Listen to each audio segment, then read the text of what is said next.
আসন্ন বিধানসভা নির্বাচনের আগে বুধবার রাতে বালুরঘাট স্টেশনে ১০ কোম্পানি কেন্দ্রীয় বাহিনী। গত সোমবার দিল্লি থেকে স্পেশাল ট্রেন করে ১০ কোম্পানি কেন্দ্রীয় বাহিনী বালুরঘাটে এসে পৌঁছায়।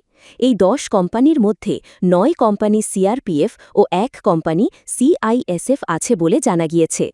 এই কেন্দ্রীয় বাহিনীকে মুর্শিদাবাদ, জঙ্গিপুর ও চন্দননগরে পাঠানো হচ্ছে।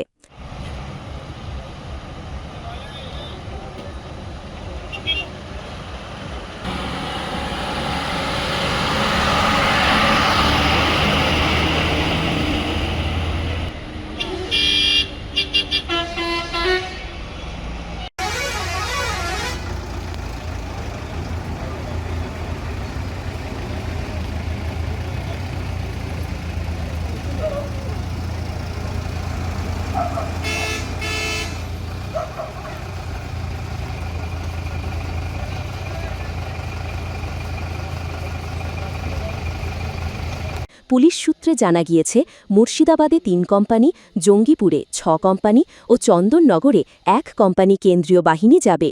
দিল্লি থেকে রওনা দিয়ে বিহার হয়ে স্পেশাল ট্রেনটি বালুরঘাট স্টেশনে এসে পৌঁছায়।